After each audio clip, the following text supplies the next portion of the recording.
तो सभी को जय श्री राम। और आज हमारे पास हैं दो अ, विशेष अतिथि हमारे चैनल पर।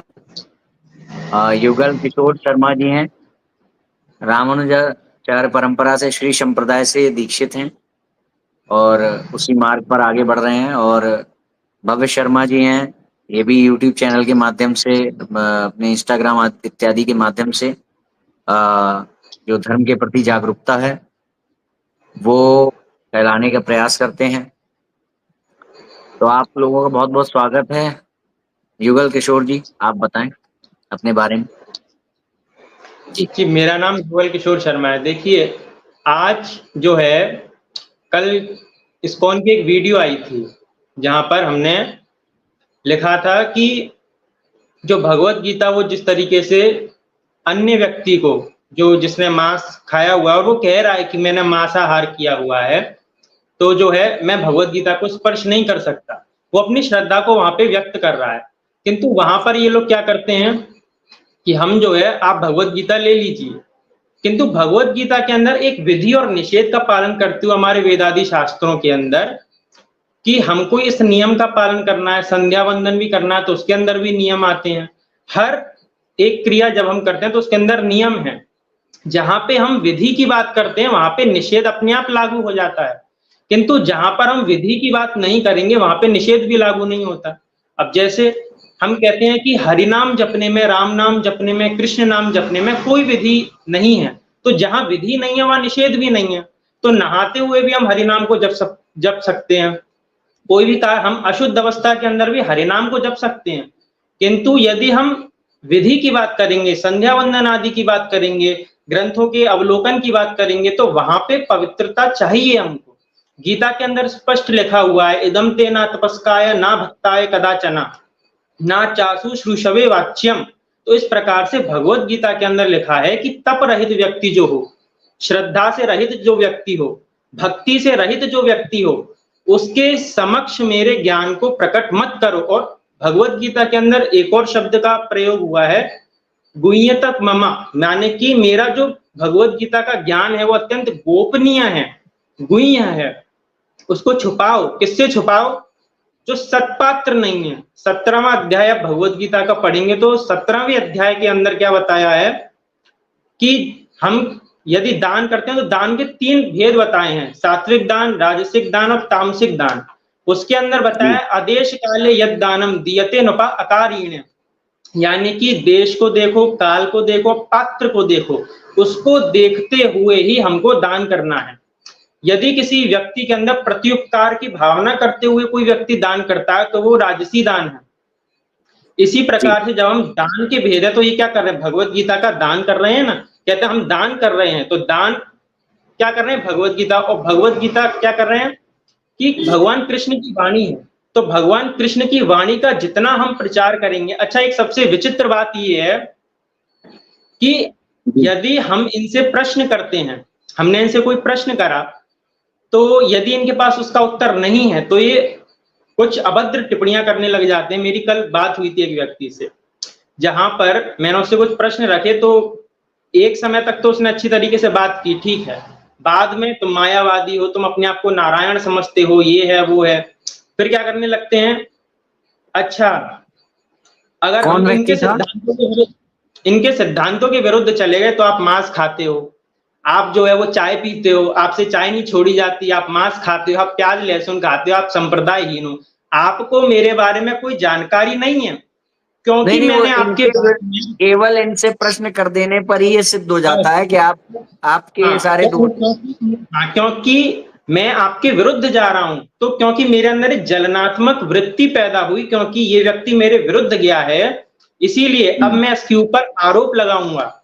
कैसे कैसे आरोप लगे, ये व्यक्ति संप्रदायहीन है, तो संप्रदायहीन जानता नहीं है वो व्यक्ति मेरी अच्छा, मैं ये टीका लगा करके वीडियोस बनाता हूं, ये टीका मेरी हर वीडियो में होता है, तो आप ये जो टीका देख रहे हो, ये जो टीका है, इससे चिन्हित होता है कि मैं श्री संप्रदाय से हूं।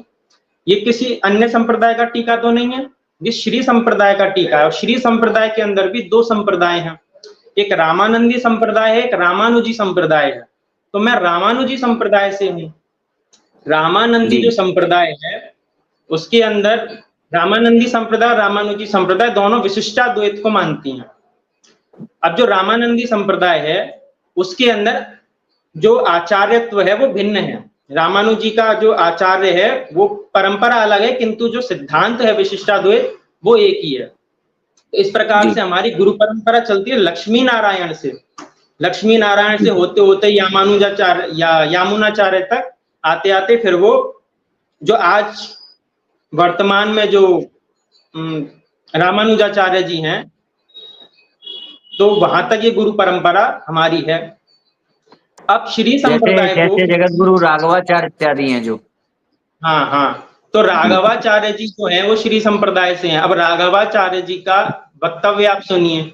तो राघवाचार्य जी ने क्या कहा है कि जो व्यक्ति ज्ञान का दुरुपयोग कर रहा है, जो व्यक्ति ज्ञान का दुरुपयोग कर रहा है, भाई ज्ञान हमको जितने भी संप्रदाय हैं सभी के अंदर श्रीधरी टीका का सम्मान है और सभी लोग वहां से पढ़ते हैं, सीखते हैं। अपच के कारण उस ज्ञान को न पचाने की स्थिति में वो व्यक्ति क्या है, वमन कर देता है।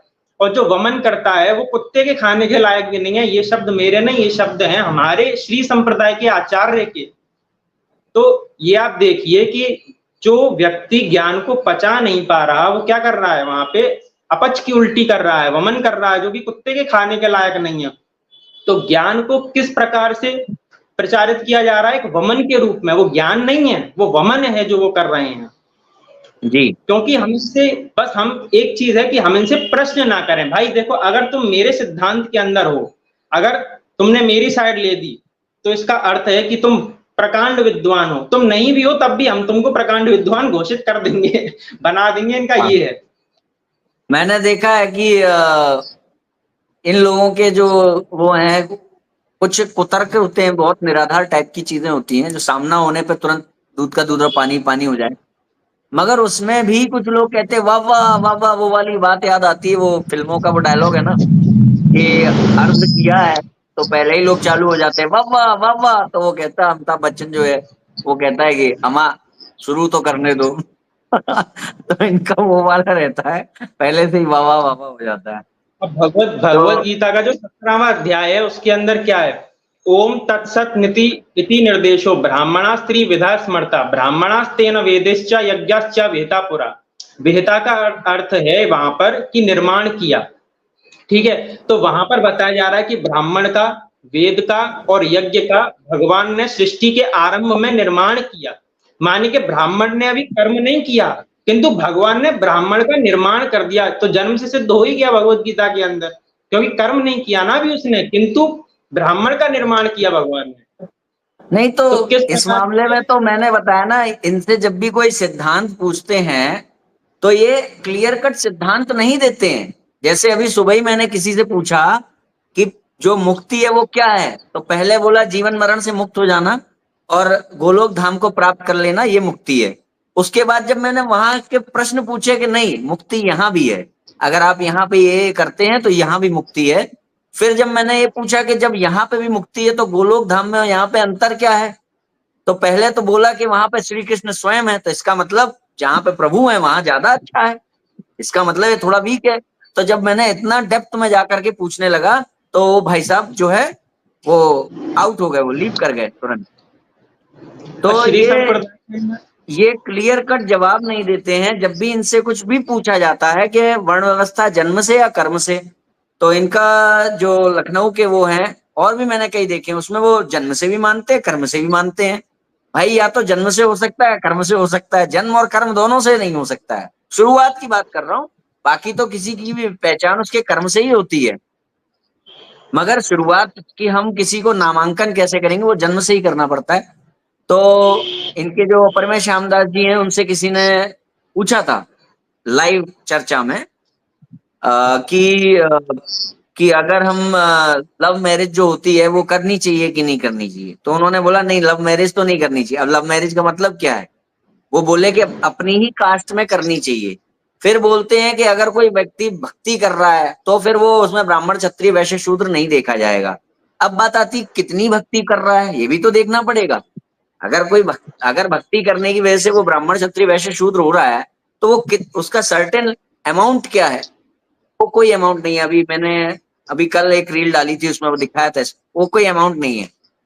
तो ये क्या करते हैं, कोई भी सवाल आप पूछो, कोई भी सवाल, उसमें एक निश्चित सिद्धांत नहीं है। ABCDEFGHIJKLMNOPQRSTUVWXYZ, ये पूरा बोल दिया। तो हमने पूछा एप्पल की स्पेलिंग कहां से शुरू होती है, कि ए से होती है कि बी से होती है? नहीं, ABCDEFGHIJKLMNOPQRSTWXYZ। तो उसमें क्या होता है, अगर हमने इनको काउंटर किया कि नहीं बी से नहीं होती भाई, ए से होती, हमने बोला तो हमने तो A to Z बोला है, उसमें से जो आपको सही लगे ले लो। ये सिद्धांत है। तो रामचरितमानस मैं आपके बारे में ये जानना चाह रहा था कि थोड़ा सा अपने बारे में बता दें कि आपके गुरु कहाँ से हैं, आप दीक्षित कहाँ से हैं, और मतलब उनके पीछे का परंपरा थोड़ी सी कुछ उस पर प्रकाश डाल दीजिए जी। तो जो हमारे गुरु जी हैं उनका नाम है कृष्णचंद्र शास्त्री जी, जो इंद्रेश उपाध्याय जी हैं उनके पिताजी, और अच्छा। उनका जो निवास स्थान है वो है वृंदावन। तो वृंदावन के अंदर वो रहते, तो वृंदावन के अंदर ही हमारी जो है गुरु दीक्षा हुई थी, गुरु पूर्णिमा के शुभ अवसर पर। गुरु पूर्णिमा के शुभ अवसर पर गुरु दीक्षा का इनका वो गुरुदेव के साथ का एक चित्र है, वो जरा प्रदर्शित कर दीजिए ऑपरेटर महोदय। जी आप बोले। तो हमारी संप्रदाय जो है उसके अंदर जो गुरु दीक्षा, उसका विधान क्या है, शंख और चक्र लगा करके गुरु दीक्षा दी जाती है। तो यहाँ पर शंख चक्र लगाते हैं, उसको तपा करके शंख चक्र यहाँ पे लगा करके और गुरु दीक्षा दी जाती है। और फिर उसमें गुरु दीक्षा के अंदर 3 मंत्र दिए जाते हैं। पहला मंत्र तो अष्टाक्षर, उसको सार्वजनिक रूप से बोलना अपराध है, उसको नहीं बोलना चाहिए। दूसरा मंत्र मैं बोल सकता हूँ, दूसरा मंत्र सभी के सामने बोल सकते हैं, श्रीमन नारायण चरणों शरणम प्रपद्ये श्रीमते नारायणाय नमः, ये दूसरा मंत्र है। तीसरा जो है वो गीता जी का श्लोक है, वो हम शरणागति के लिए बोलते हैं, सर्वधर्मान परित्यज्य मामेकम शरणं व्रज अहम त्वां सर्व पापेभ्यो मोक्षयिष्यामि मा शुचा। तो ये 3 मंत्र हमको दिए जाते हैं। पहला मंत्र है, उसकी गुरुदेव ने बताया कि इसका विधि विधान है। मूलतः आप समय ज्यादा नहीं है तो आप 5 माला कर लीजिए इसकी, ऐसा गुरुदेव का आदेश है। अगर है तो आप अधिक भी कर सकते हैं, किंतु 5 से कम नहीं करनी। तो अष्टाक्षर मंत्र की विधि है कि स्नान करके शुद्ध अवस्था के अंदर आसन बिछा करके और तुलसी की माला लेकर के आपको जप करना है। दूसरे मंत्र का विधान है कि आप कैसी भी अवस्था के अंदर हैं, शुद्ध हैं अशुद्ध हैं, तो आप उस मंत्र को, जो श्रीमन नारायण चरणों शरणम है, उसको किसी भी प्रकार से आप जाप कर सकते हैं। सर्वधर्मान परित्यज्य जो गीता जी का श्लोक है, वो आप एक बार बोलिए, बस इतना कि भगवान को ध्यान दिलाने के लिए बस हम इसको बोलते हैं कि हे भगवान, हम आपकी शरण में हैं। आप ही ने कहा है गीता जी के अंदर कि सर्वधर्मान परित्यज्य मामेकम शरणं व्रज, मेरी शरण में आओ मैं तुम्हें मुक्त कर दूंगा। तो हम केवल आपको ध्यान दिला रहे हैं, प्रभु हम आपकी शरण में ही हैं। तो इस प्रकार से गुरुदेव ने कहा। अब गुरुदेव ने जब दीक्षा दी तो स्पष्ट रूप से इस बात का उन्होंने ध्यान देते हुए ये बात कही कि आजकल जो लोग हैं वो जिस संप्रदाय के अंदर दीक्षित हो जाते हैं तो संप्रदायवाद फैल जाता है, वहां पे किसी को हीन दृष्टि से देखना, किसी अन्य संप्रदाय के व्यक्ति को। तो इस प्रकार से फिर गुरुदेव ने कहा कि आप आज से श्री वैष्णव हो चुके हैं, पहले के जो आपके पाप थे वो सब अब नष्ट हो गए, अब से आपका नया जन्म है। क्योंकि गुरु दीक्षा के बाद जो है प्राणी का एक नया जन्म हो जाता है। पहला तो माता पिता के गर्भ से होता है, दूसरा जन्म जो है वो दीक्षा के बाद होता है। तो इस प्रकार से फिर गुरुदेव ने वहां पर कहा कि कोई भी भगवान शिव का अपराध ना करे, कोई भी भगवान शिव जी का अपमान ना करे, उनको हीन या निंद दृष्टि से ना देखे। गणेश भगवान का शक्ति का मतलब कंपैरेटिव बात ना करे कि विष्णु से छोटे हैं। जी जी। कोई अच्छा एक बात मैं आपको बताऊं कि इस्कॉन की मैं एक बार क्लास ले रहा था बहुत पहले, मैं देखो मैं सिखाते क्या है, मैं उनके मैंने कई सारे कॉम्पिटिशन्स के अंदर भी हिस्सा लिया हुआ है और उन्हीं की तरफ से मेरे को गीता मिली हुई थी जब मैं जीता था, इंग्लिश की और हिंदी की दोनों की। उन्हीं की तरफ से मैंने कोई खरीदी वरीदी नहीं उनकी गीता, उन्हीं की तरफ से आई। कंपटीशन हाँ जीता था आपने क्या? अच्छा, हाँ, ये तो बड़ी इंटरेस्टिंग बात हो गई। मैं उनके उसमें गीता कंपटीशन में पार्ट लिया था, तो उसमें विनर रहा था। तो उसके अच्छा। अंदर मेरे को पहुंचा कि आप विनर हैं हमारी गीता कंपटीशन के, तो हम आपको गीता भिजवाना चाहते हैं, तो आप बता दीजिए आपकी इच्छा, आपको हिंदी में चाहिए कि इंग्लिश में चाहिए। मैंने कहा हिंदी की तो मेरे पास है, आप इंग्लिश में भिजवा दीजिए। तो इंग्लिश की गीता उन्होंने मेरे पास भिजवाई, और जो हिंदी तो की कौन गीता है वो भी तो कौन सी पहले आई मेरे थी को, आपके पास? वो प्रभुपाद जी की जो ओरिजिनल है, या बाद में जो इन लोगों ने चेंज कर दी है, वो कौन सी आई थी? जो चेंज वाली है ना, एज इट इज, जो चेंज हाँ, की हुई है बाद में, जो वो आजकल जो वाली आई। चेंज करके चल रही है, प्रभुपाद जी वाली हाँ, ओरिजिनल नहीं आई थी। अच्छा। ओरिजिनल नहीं, वो जो चेंज की हुई है, तो वो गीता इन लोगों ने भेजी। उसके साथ अच्छा। भगवान कृष्ण का जो चिट पत्र है वो भी भेजा था, भगवान कृष्ण का विग्रह जो था, पार्थ सारथी कहते हैं वृंदावन के अंदर, वो इस्कॉन के अंदर, वो उन्होंने मेरे को भेजा था। अच्छा, मैं जब इनकी क्लास ले रहा था, तो मैंने इनसे प्रश्न किया, क्या भगवान शिव जो है वो डेमी गॉड है? बहुत साल पहले हम्म। मेरे मन के अंदर, मेरी अंदर जिज्ञासाएं रही है कि मैं जानूं और जानूं। आज भी इच्छाओं के चक्कर में नया नया कितने ग्रंथ डेली पढ़ता रहता हूँ। जी तो जी। मैंने इनसे पूछा, क्या भगवान शिव डेमी गॉड है? तो इनके जो स्कॉन के अध्यापक जो पढ़ा रहे थे, उन्होंने कहा कि जो भगवान शिव है वो भी जन्म मृत्यु के चक्र में फंसे हुए हैं। भगवान शिव जो है वो जन्म लेते रहते हैं। तो बाद में मेरी गुरु दीक्षा हुई थी, फिर मैं गुरुदेव के पास गया, मेरे को इसमें थोड़ा संशय था तब भी। मैंने कहा ये कैसे हो सकता है, भगवान शिव जन्म लेते हो? मेरे को इसमें तब भी संशय था। मैं गुरुदेव के पास गया, मैंने गुरुदेव से पूछा कि गुरुदेव ऐसा ऐसा है कि भगवान शिव को किसी ने मेरे को बताया है कि वो जो भगवान शिव है वो जन्म मृत्यु के चक्र में फंसे हुए हैं, और वो हमारी तरह ही चींटी भी बनते हैं, छेटा भी बनते हैं, मच्छर भी बनते हैं, और इस प्रकार से जन्म भी लेते हैं, 84 लाख योनियों में भटकते रहते हैं। तो गुरुदेव ने कहा कि जो महादेव हैं, जो भगवान शंकर हैं, वो वास्तविकता में उनका जो स्वरूप है, उनकी कोई ऐसी पदवी नहीं है कि कोई व्यक्ति अपने कर्म के द्वारा उसको ले ले। भगवान शिव शिव हैं, वो भगवान ही हैं, वो कोई जन्म मृत्यु के चक्र में, 84 लाख के चक्र में नहीं फंसे हैं। यदि किसी ने बताया है तो गुमराह किया है, गलत बताया है। तो वहां पे इसका खंडन हो गया। मतलब फिर यहाँ मैं आपके समझ गुरुदेव ने सीधे सीधे इस्कॉन के द्वारा दी जाने वाली ये जो गलत शिक्षा है, इसका जो है प्रतिकार किया एक तरीके से। गया। अब एक जी। और चीज, अब मैंने इनसे ये एक और बात पूछी थी, क्या हम हनुमान जी का प्रसाद ग्रहण कर सकते हैं?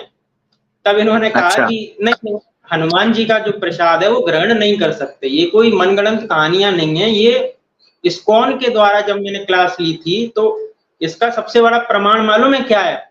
इन्होंने मेरे से कहा था कि आप हमारे लिए वीडियो बनाइए, तो मैंने इनके लिए अच्छा। वीडियो शूट की, और इन्हीं के चैनल पे, इस्कॉनिक नाम का चैनल आप जाइएगा, उस पे मेरी वीडियो है, अभी भी हैं। तो अच्छा। मैं जो है, हाँ, तो मैं कोई आ, अलग तिलक लगा करके, जब दीक्षित नहीं था तब अलग तिलक लगा करके मैं वीडियो इनकी बना रहा था। मैंने इनके पास वीडियो भेजी, इनके पास जब मैंने अपनी वीडियो भेजी, इन्होंने मेरे से कहा कि आप तिलक ये वाला नहीं, जो हम लगाते हैं गौड़ीय संप्रदाय का, वो तिलक लगाइए। मैंने कहा ठीक है। फिर मैंने गीता प्रेस की जो गीता है मैं वही पढ़ता था, तो मैंने कहा कि इन्होंने मेरे को एक श्लोक भेज दिया कि इस श्लोक का अर्थ आपको वहां पे बताना है वीडियो के अंदर। मैंने कहा ठीक है।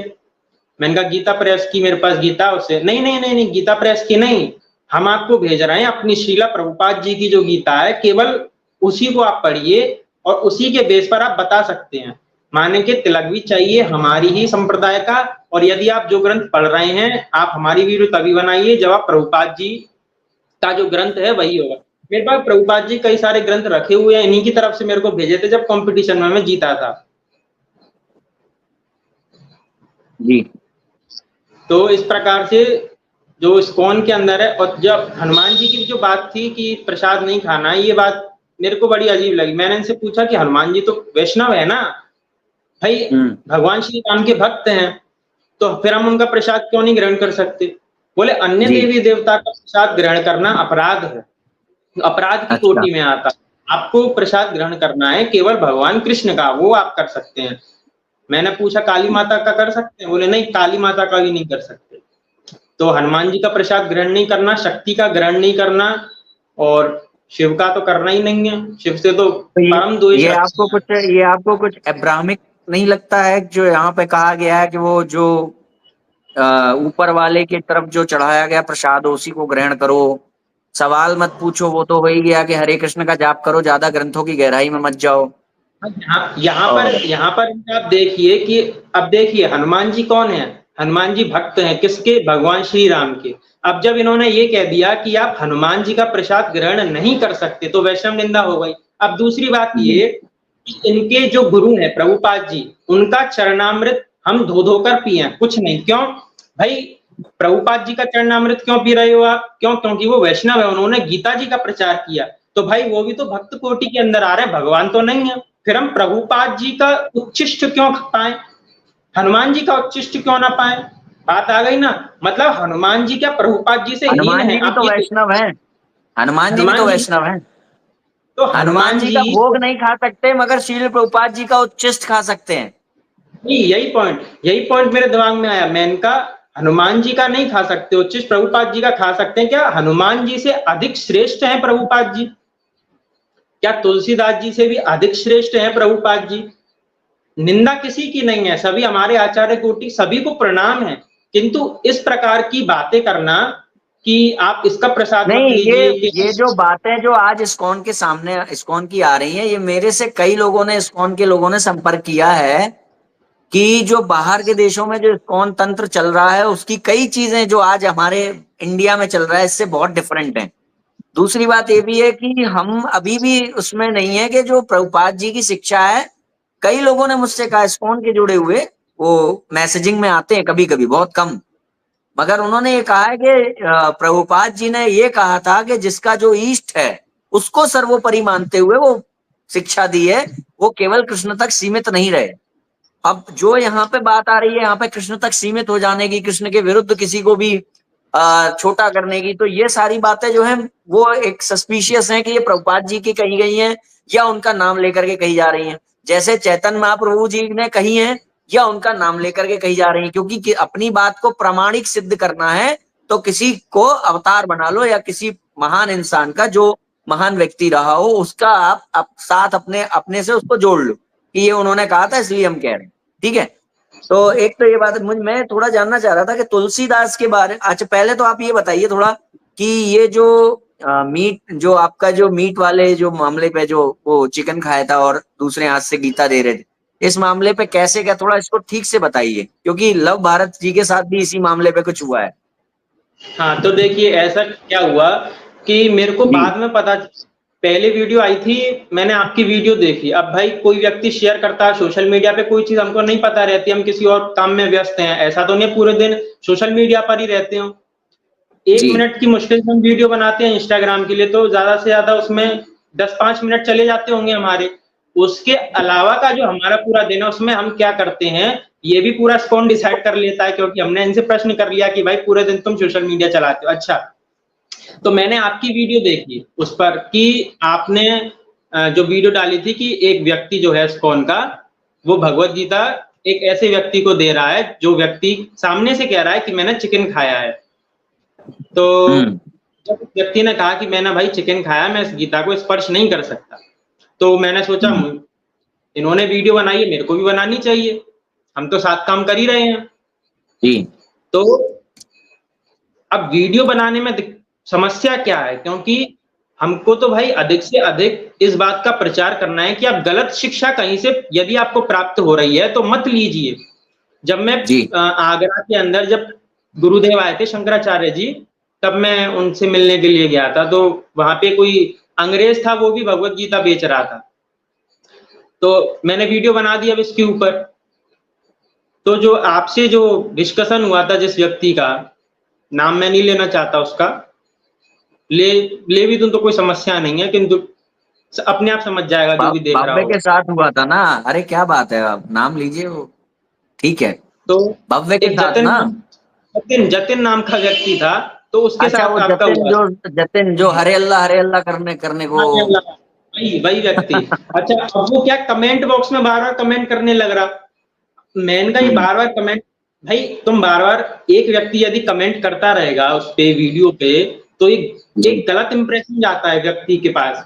अभी कोई दूसरा व्यक्ति आकर के पढ़े उसको, तो हो सकता है वो भी अपनी धारणा उसके अनुसार बना ले, तो वहां पे हमको सब कुछ ध्यान रखना होता है। मैंने इनके कमेंट डिलीट कर दिए। आपसे डिस्कशन के बाद वहां पे उत्तर तो उसको नहीं निकलते, आपके पास उत्तर नहीं मिले उसको, आपके सामने जवाब नहीं दे पाया, जवाब नहीं बना, तो कमेंट बॉक्स में आकर के टक टक टक टक टक टक करने लगा। कमेंट बॉक्स से मैंने कमेंट डिलीट कर दिए। अब ये तो भाई आह्वान की फैन कर ले, जैसी आह्वान की वीडियो आती है ऐसी इसकी वीडियो आ जाती है। अब इसके ऊपर तो हमारे भव्य जी भी, उन्होंने भी वीडियो बनाई थी। तो अब इनका खंडन देखिए कि भाई मैंने आपका सपोर्ट करा तो मैं आपकी फैन गर्ल हो गया। अब भाई मैंने आपका जो वीडियो देखा, जो इनका डिस्कशन चला, तो मैं देख रहा हूं कि ये जो कुछ बंदा बोल रहा है वो वही वाक्य बोल रहा है जो अमोघ लीला चिपकाता है सबको। सेम अमोघ लीला के वाक्य ही ये व्यक्ति आपके समक्ष आकर के बोलता है। तो भाई तुम अमोघ लीला की फैन कर लो क्या? तो मतलब जो तुम मेरे से बोल रहे हो वो तुम्हारे ऊपर ही, तुम्हारे ही खंडन होता जा रहा है सीधा। तुम मेरा खंडन क्या करोगे भाई? मैं जो कुछ, अच्छा मैंने जितने वीडियो अब तक बनाए हैं इस्कॉन के लिए वो सारे प्रमाण सहित बनाए हैं, उसमें प्रमाण रहित कोई वीडियो नहीं है। उसमें एक एक ग्रंथ का प्रमाण मिलेगा, चाहे वो गीता का हो, चाहे वो भागवत का हो, या फिर वो अन्य रामचरितमानस का हो, या अन्य किसी ग्रंथ का हो, 18 पुराणों में से लिया हो, लेकिन प्रमाण अवश्य है। अब इनको विषय से विषयांतर करते हुए बात को अपनी को रखना है। तो अभी इसने वीडियो बनाया मेरे ऊपर कि भाई हम सुबह सुबह उठते हैं, साधना आदि करते हैं, सोचते हैं थोड़ा रील स्क्रॉल कर लें। अब इस व्यक्ति का कार्य मैं जतिन के बारे में बता दूं, अभी कुछ दिन पहले एक दो स्टोरी जतिन ने लगाई थी अपने मेरे ऊपर। आजकल वो कुछ चलते फिरते ऐसा लग रहा है जैसे कहीं से कोई स्वास्थ्य ठीक नहीं है। एक तो दुबले पतले तो हैं ही बहुत ज्यादा, तो कुछ स्वास्थ्य ठीक नहीं है, तो जबरदस्ती उनको मार मार के उनसे जो है कहा जा रहा है कि रील बनाओ रील बनाओ। ऐसा कुछ जब रील बनाते हैं तो आवाज भी नहीं सुनाई देती। तो मेरे कुछ बनाई थी, तो मैंने कहा कि जतिन जी, माता जी ने निष्ठा पूर्वक दूध पिलाया है, तो आप प्रत्यक्ष वार्ता करिए। आप सभ्य व्यक्ति हैं, भव्य की तरह तो है नहीं जिसके पास सभ्यता संस्कार नहीं है, आचरणहीन तो है नहीं, वो ठीक है आचरण में है। तो मैंने कहा कि आप जो है लाइव आ जाइए, लाइव आकर के जो है आमने सामने हम लोग प्रत्यक्ष चर्चा करेंगे। तो उसने बोला कि मैं आता हूँ। अच्छा, भव्य से भी जब लाइव की बात हुई थी, भव्य ने कहा था मुझे 15 दिन का समय चाहिए। अबे 15 दिन के समय में क्या तैयारी करते हैं? कोई क्या पहाड़ से टकराने जा रहे हैं? ये समझ में नहीं आता। तो भव्य ने, जतिन ने भी यही कहा कि मैं आता हूँ, मैं करूंगा, आऊंगा लाइव। आज तक उसका अता पता नहीं है वो कब आएगा। तो भाई क्या आपके सिद्धांत क्लियर है तो आ क्यों नहीं रहे हो? और आप जो एनर्जी कमेंट करके कर लेते हो, जो एनर्जी आप स्टेटस लगा के कर लेते हो, स्टोरी लगा के कर लेते हो, सामना करके क्यों नहीं करते? डर है क्या कोई? तो ये वाली बात है। आप कंटिन्यू करिए थोड़ा सा, फिर हम लोग थोड़ा सा लव भारत जी को सुनेंगे, भव्य शर्मा। हाँ, तो ये जो जतिन है, फिर इसने क्या बोला कि हम भाई सुबह साधना करके थोड़ा उठते हैं तो हमको लगता है कि थोड़ा रील स्क्रॉल कर लें। अब ये साधना करके रील स्क्रॉल करने में अपने समय को बर्बाद करता है। ये नहीं कि मैं कुछ अध्ययन कर लूं, थोड़ा पढ़ लूं, नहीं, मेरे को तो सब ज्ञान है भाई। जो कुएं का मेढक होता है बस उसके लिए वही संसार है जो कुएं के अंदर है, बाहर का कोई संसार है ही नहीं उसके लिए। इंस्टाग्राम, तो इंस्टाग्राम वही उसका संसार है। तो वहां पर देखता है कि मेरी वीडियो चल रही है, ओहो, उसका तो पूरा मूड खराब हो जाता है। तो भाई मैंने कहा कि तुम मेरी वीडियो देखो, मुझे ब्लॉक कर दो, काय को ढक ढक ढक ढक करके कमेंट करे जा रहे हो? मैं तुम्हारे कमेंट को डिलीट कर रहा हूँ, फिर भी बेशरमाई से तुम कमेंट कर रहे हो। एक बार तुम हार के जा भी आह्वान के द्वारा, लेकिन फिर भी कमेंट करे जा रहे हो इस प्रकार से। दूसरा दोस्त था, फिर वो चर्चा पे आया मेरे साथ। मैंने कहा देखो भाई, मेरे पास साधन नहीं है, मैं तुमसे लाइव चर्चा नहीं कर सकता। आप इच्छुक हो, आह्वान जी भी इच्छुक हैं, आह्वान से जाकर के आप करिए। उनको कोई संतुष्ट नहीं कर सकता, वो बिल्कुल भ्रमित व्यक्ति हैं। तो भाई तुम जाकर कोई नहीं है टक्कर में। तो फिर उस व्यक्ति से मेरी थोड़ी बहुत वार्ता होने लगी। अब मैंने उसके ऊपर थोड़े प्रश्न डाल दिए उसके ऊपर, तो फिर अब वो बौखला गया। बौखलाहट के मारे, मेरे पास उसका मैसेज पड़ा हुआ, बौखलाहट के मारे उसने क्या मैसेज करा, अरे तुम मायावादी हो, तुम प्रचंड बौद्ध हो, तुमको सुनने से हमारा सत्यानाश हो जाएगा, हमारी भक्ति खत्म हो जाएगी। अब ना जाने कैसी कैसी। मैंने कहा अब तुमसे चर्चा नहीं करनी।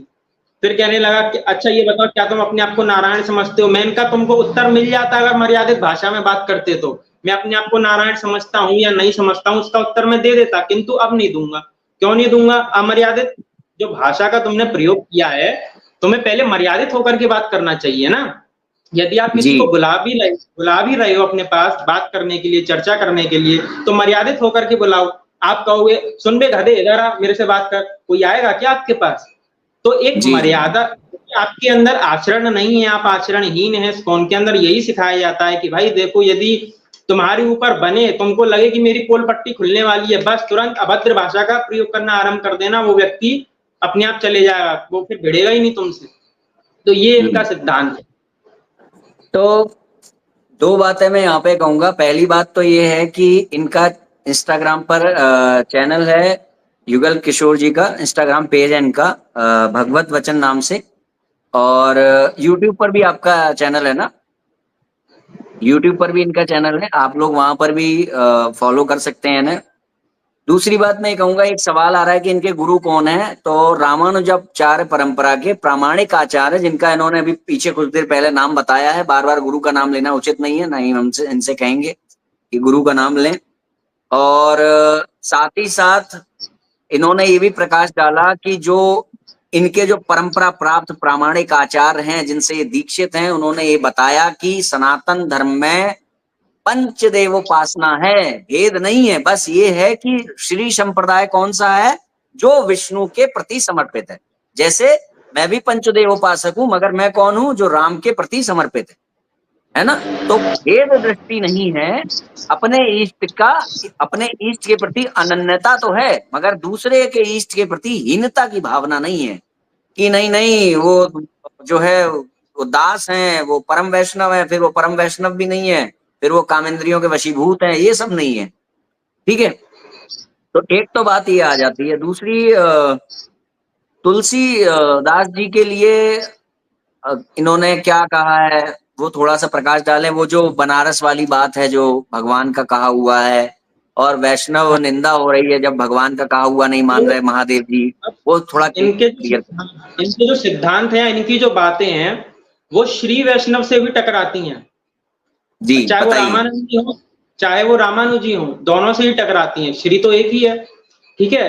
तो रामचरितमानस के अंदर स्पष्ट रूप से लिखा हुआ है। अच्छा, रामचरितमानस की एक चौपाई के बल पर इनके इस्कॉन की पूरी नींव हिल जाएगी। एक चौपाई में बोलता हूं, शूद्र करई जप तप व्रत नाना, बैठी बरासन करई कहीं पुराना, सब नर कल्पित करई अचारा। बाद में क्या कहा, जाय न बरनी अनीति अपारा। इस अनीति का मैं वर्णन नहीं कर सकता। तुलसीदास जी क्या कह रहे हैं, शूद्र करें जब तप। कलयुग क्या लक्षण बता रहे हैं कि शूद्र जो है वो तप करेंगे, व्रत करेंगे, नाना प्रकार के होम करेंगे, इस प्रकार से, और व्यास गद्दी पर बैठ करके उसको विकृत करेंगे। और सबनर कल्पित, अपने मनोकल्पित विचार के द्वारा, जो वेद की विधा है, जो पुराण की विधा, उसको अपने मनोकल्पित विचार के द्वारा फॉलो करेंगे, उसका आरंभ करेंगे। जाय न बरनी अनीति अपार, ऐसी अनीति का मैं वर्णन नहीं कर। तुलसीदास जी की वेदना है कि मैं ऐसी अनीति का वर्णन कैसे करूं भाई। तो अब तुलसीदास जी को तो ये प्रामाणिक नहीं मानते, प्रमाण नहीं मानते तुलसीदास जी को, मायावादी कहते हैं। श्री संप्रदाय को तो प्रमाणिक मानते हैं ना, श्री संप्रदाय को तो मानते हैं। श्री संप्रदाय के अंदर दो हुए, रामानुजी या रामानंदी। अच्छा, अमोघ लीला जो है वो आप देखिए, वहां पर वीडियो डाला हुआ उनका, कि वो यदि प्रमाणिक नहीं मानते तो जो रामभद्राचार्य जी हैं उनके पास क्यों गए थे ये लोग। उन्होंने इस्कॉन से कहा था कि निष्ठा पूर्वक यदि आपने अपनी माता का दूध पिया हो तो मुझसे आके शास्त्रार्थ करें। भगवान श्री राम को इन्होंने 12 कलाओं का और भगवान कृष्ण को 16 कलाओं का इत्यादि इन्होंने वक्तव्य दिया था। उस पर नहीं गए। तो ये रामभद्राचार्य जी के पास क्यों गए, वो तो रामानंदी संप्रदाय के हैं। यदि प्रमाणिक नहीं मानते तो अवॉइड कर देना चाहिए था कि भाई हम तुमको अवॉइड करते हैं, तुमको मानते ही नहीं है, किंतु ये लोग मानते हैं। अब तुलसीदास जी की जहां तक बात है, तुलसी रामचरितमानस के अंदर स्पष्ट रूप से लिखा हुआ है। रामचरितमानस का निर्माण जो है तुलसीदास जी ने किया, 2 साल के अंदर किया। 2 साल के अंदर कुछ महीने और कुछ दिन उसके अंदर वर्णित हैं, तो उसके अंदर तुलसीदास जी ने रामचरितमानस लिखी। रामचरितमानस को परम प्रमाणित करने के लिए उन्होंने काशी में वो गए। काशी के अंदर विश्वनाथ जी का जो मंदिर है उसके अंदर रामचरितमानस को भगवान शिव को और माता पार्वती को उन्होंने सुनाया, ऐसा लिखा है। बाद में मंदिर के कपाट बंद कर दिए गए। कपाट जब बंद कर दिए गए तो भगवान शिव की वाणी भी सुनाई दी, और भगवान शिव ने अपने हस्त कमल से उस ग्रंथ पर लिखा था, सत्यम शिवम सुंदरम। ग्रंथ प्रमाणित करते हुए उन्होंने सत्यम शिवम सुंदरम लिख दिया।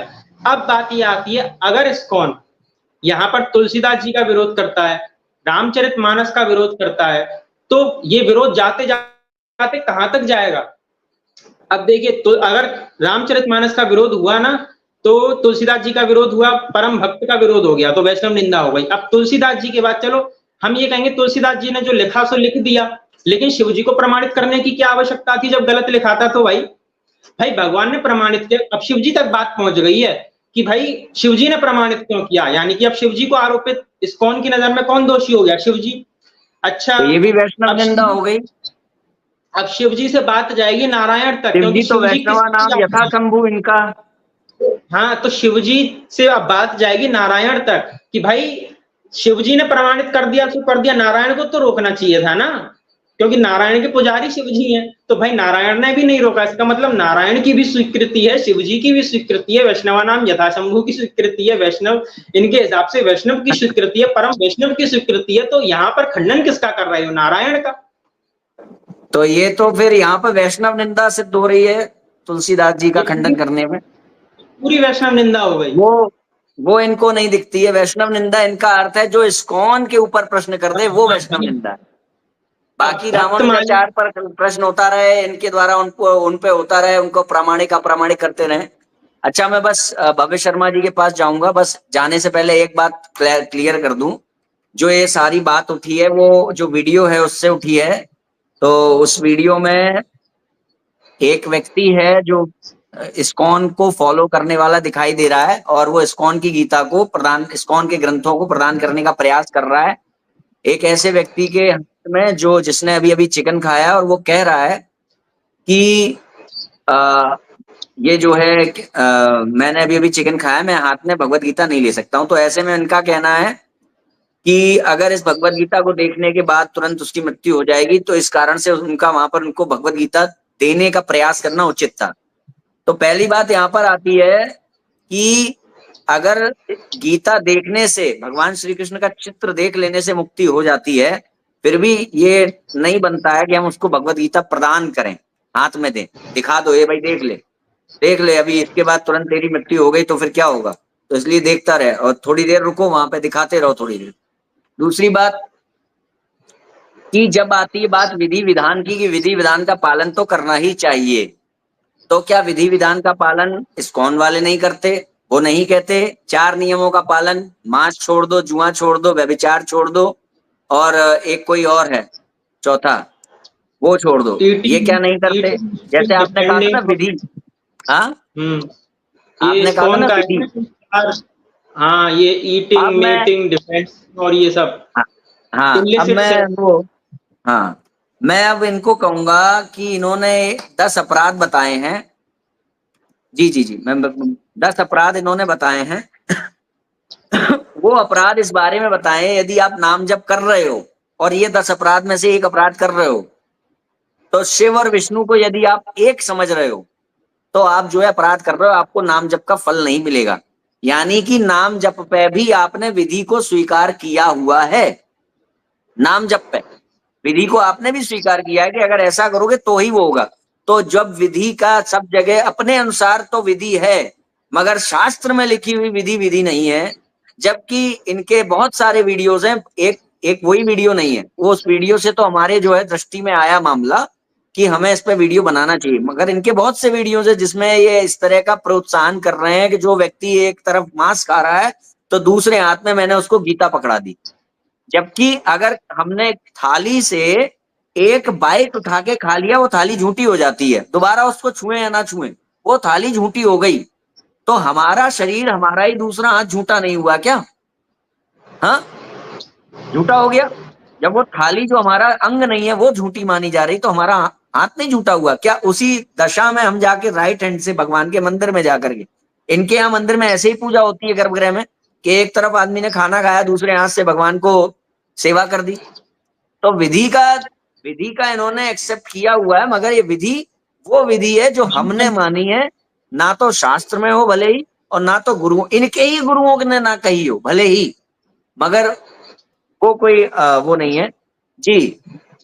तो लव भारत जी, थोड़ा सा मैं आपसे कहूंगा कि आप अपने बारे में बताएं। और एक चीज और मैं कहना चाहूंगा कि जो लोग भी इस तरह से शुद्ध धर्म को आगे लाना चाहते हैं, आप देखिएगा, लव भारत जी एक न्यूट्रल रहते हुए अपने वीडियोस बनाते हैं धार्मिक जागरण के निमित्त।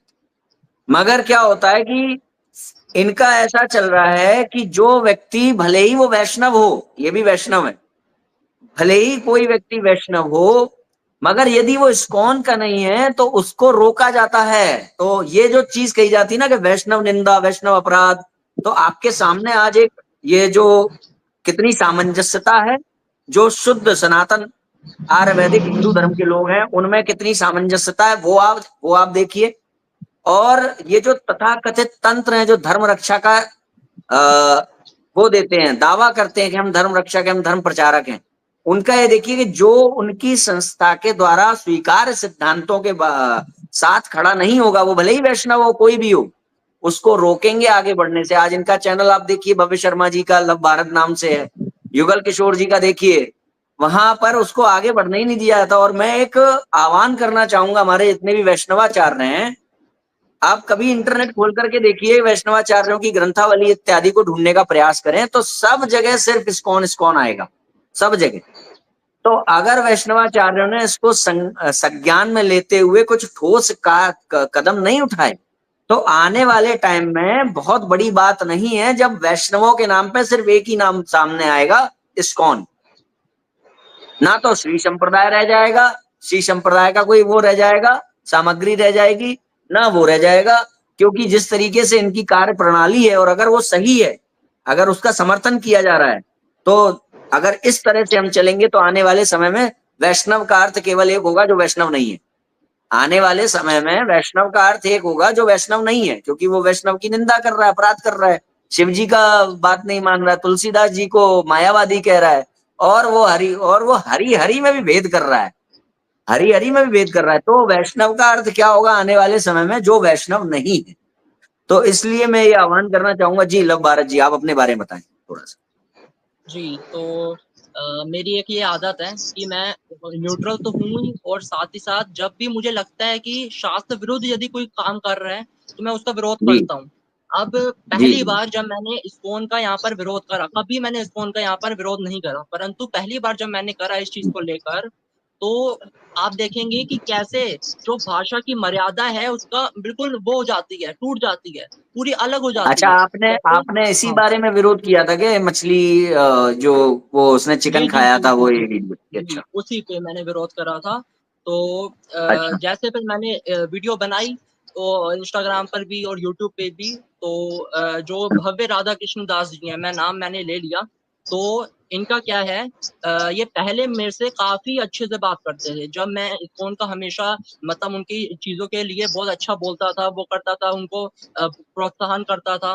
तो तब ये इनकी जो बात करने की शैली है बहुत अच्छी होती थी। कैसे, जैसे कि अब भव्य राधा कृष्ण दास हैं, उन्होंने उस टाइम पर मुझे लिखते थे, बहुत बहुत धन्यवाद आपका, और आपके काम के बारे में कौन नहीं जानता प्रभु जी, आप सनातन धर्म का बहुत प्रचार करते हैं और विधर्मियों से लड़ते हैं, आपके चरणों में मेरा प्रणाम। आप कितना अच्छा लगा ये जान के कि आपका नाम भी भव्य है। ऐसे करके मतलब कितने प्रेम के साथ मेरे से बातें कर रहे हैं।